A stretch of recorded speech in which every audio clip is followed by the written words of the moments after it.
Is there something you keep thinking about doing? Something that keeps returning to you, even though you have found several very sensible reasons not to do it? Perhaps you want to write, you want to teach, study, or travel, or change the way you work. You may even want to begin a business or simply create more space in your life. You put the thought aside because the timing is totally inconvenient. The idea is not fully formed, or you cannot yet explain where it's going to lead. But then a few weeks or months later, that thought pops up again. And we're really good at treating these recurring desires as distractions. We tell ourselves to be realistic, get on with it, and stop entertaining ideas that don't come with a 5-year plan. But what if the thing that keeps returning isn't there to disrupt your life? What if it's asking you to participate in the next expression of it? And that's what we're going to be talking about today. How to recognize a genuine inner direction, how to work with it without losing all your common sense, and how to give something new a place to begin.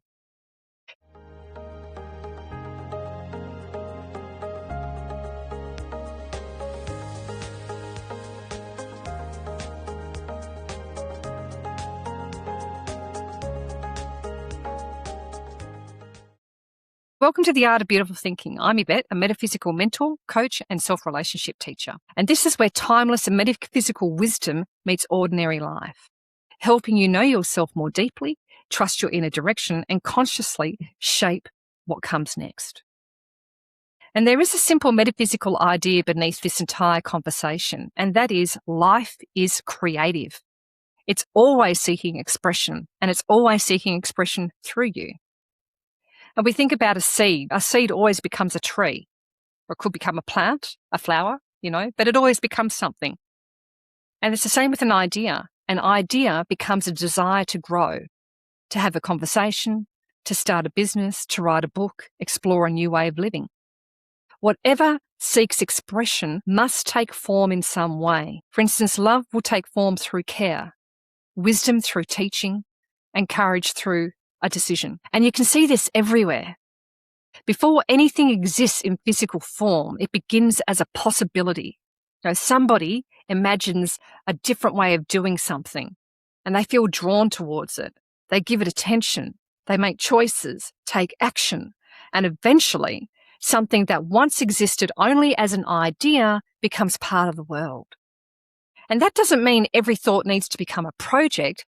Frankly, gosh, some of my thoughts should never have been given budget.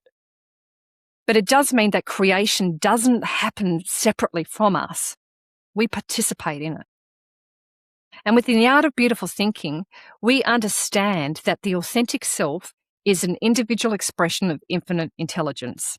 That deeper intelligence doesn't express in exactly the same way through all of us. One person feels compelled to teach while another wants to build. Someone else wants to care, lead, write, solve a problem, or create beauty where there was none before. They're all individual expressions. And the desire isn't the finished outcome. It's often the beginning of the conversation.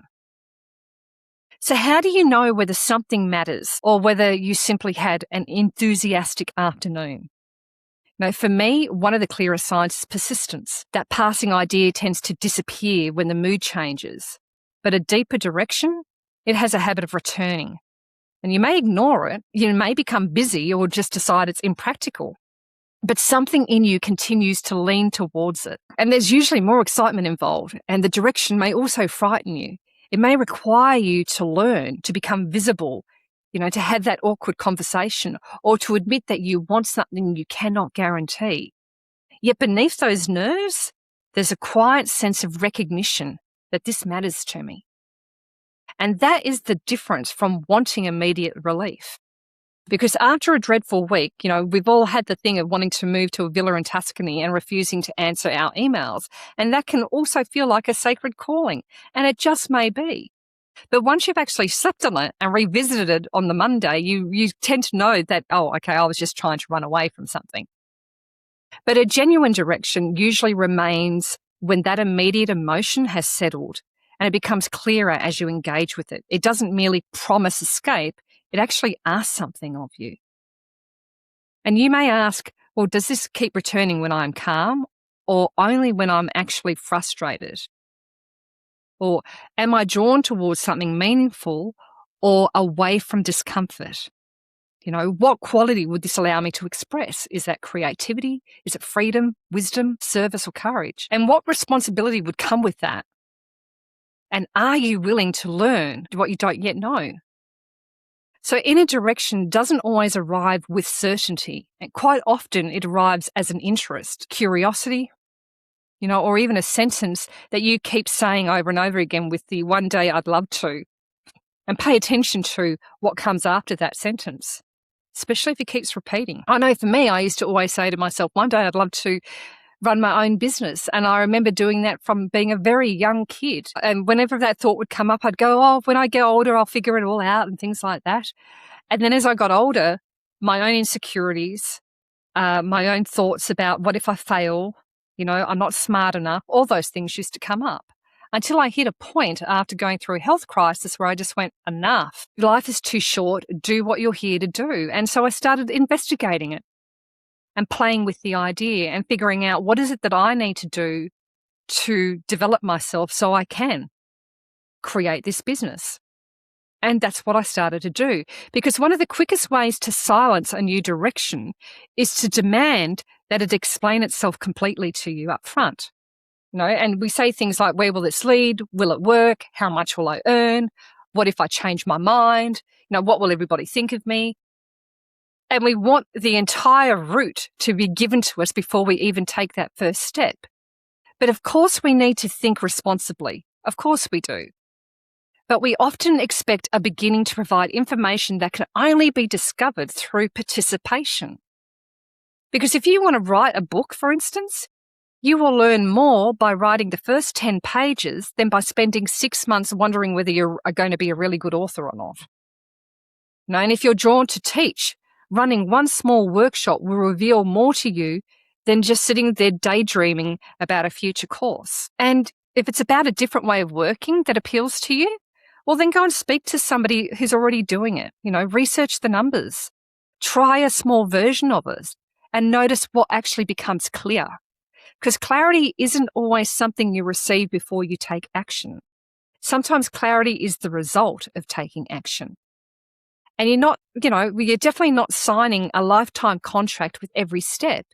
You're just gathering honest information about the path forward. And this is where metaphysics becomes really practical. Because if a desire is a possible direction from your deeper intelligence, your role isn't simply to admire it. Your role is to actually enter into a relationship with it. Give it time. Ask better questions. Learn about it. Put something in your calendar. Make that call. Write the first page. Run the numbers. The action doesn't need to be dramatic. It needs to correspond with what you say matters to you.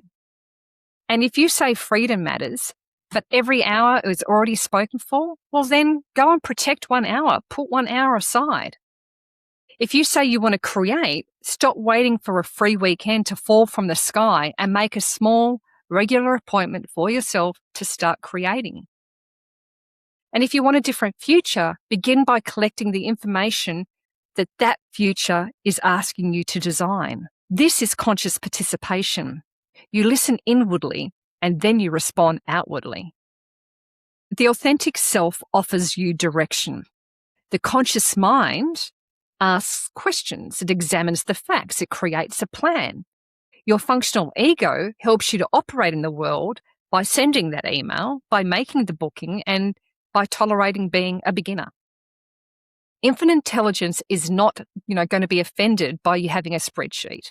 Sometimes the spreadsheet is actually part of your spiritual work. And this is another reason not to demand certainty too early, because the first version of an idea is rarely its final form. You may think you want to start a podcast, and then you discover that, what you really love is actually teaching. You may begin studying for personal interest and realize that the knowledge belongs in your work. And you may experiment with one service and find that the conversations around it reveal the need that you were here to meet. The beginning is not a prophecy. It's a point of contact with your desire.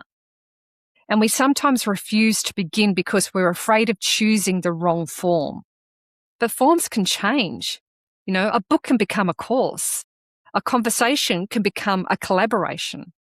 A small boundary can alter the shape of an entire week. What matters is the truth-seeking expression beneath that form. And if the form changes, but the deeper quality remains, like freedom, contribution, beauty, wisdom, connection, you've not failed. You're actually refining the expression. And that's why participation matters. It allows the direction to meet reality. And reality gives you feedback. And you're then able to adjust, learn, and continue. Now, there will be times when you take a step and nothing dramatic happens. You make an inquiry and you receive no reply. You publish something and 12 people see it, and 3 of them happen to be related to you. And that's exactly what happened to me when I started this podcast. You protect the time and spend half of it staring at a blank page. But this doesn't automatically mean the direction is wrong. New expression needs capacity, okay?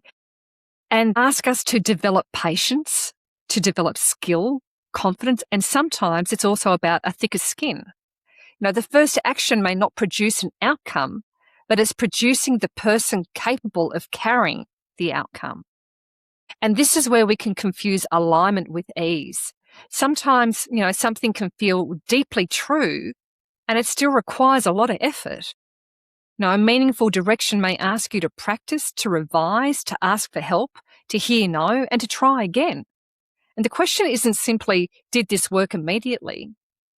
It's asking, what is this asking me to become more capable of? And that keeps the conversation grounded. You're not waiting for the universe to reward you for having a nice intention. You are becoming an active participant in what you asked to create. Now, let's think of a practice for the week, okay? Think of one idea or possibility that has actually returned to you more than once. And don't begin by deciding whether it's your grand purpose. That's just far too much pressure to put on yourself, okay? Instead, you're going to ask these 3 questions. The first one is, what is the deeper quality within this desire? Is it more creativity? Is it freedom, contribution, learning, connection, or courage? Number 2, what would help me understand it better? Do you need more information? Do you need to have a conversation with someone? Do you need to experiment or have some quiet time to hear what you're actually thinking? And the third one, what is one grounded action I can take this week? And make it small enough and real enough so it matters to you. Send that message, research the course, protect that hour if you need to. Draft the outline, ask the question, or calculate the cost. Then pay attention, not only to the result, but to what becomes clearer in you because you participated. The things that call us forward rarely arrive fully formed.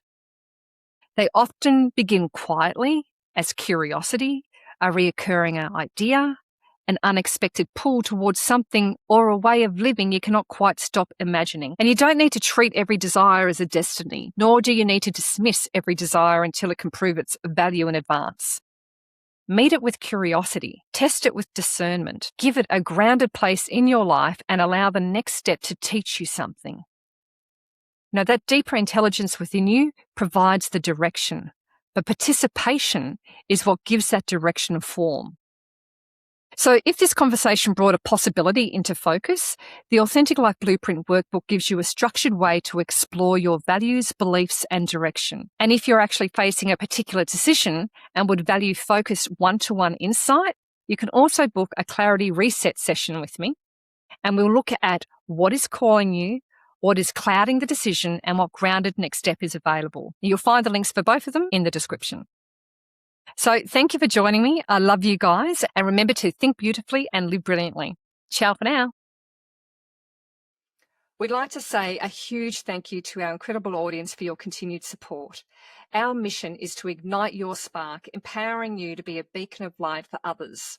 We'd love to hear from you. So if you've got any questions that you would like answered in future episodes or just want to share some insights, connect with us on our Facebook community page. If you're looking for additional resources, go to our website. You'll find the link below. And remember, the absolute best way to help us grow is to share this episode with your friends and family and to subscribe to the Art of Beautiful Thinking podcast. So until next time, think beautifully and live brilliantly.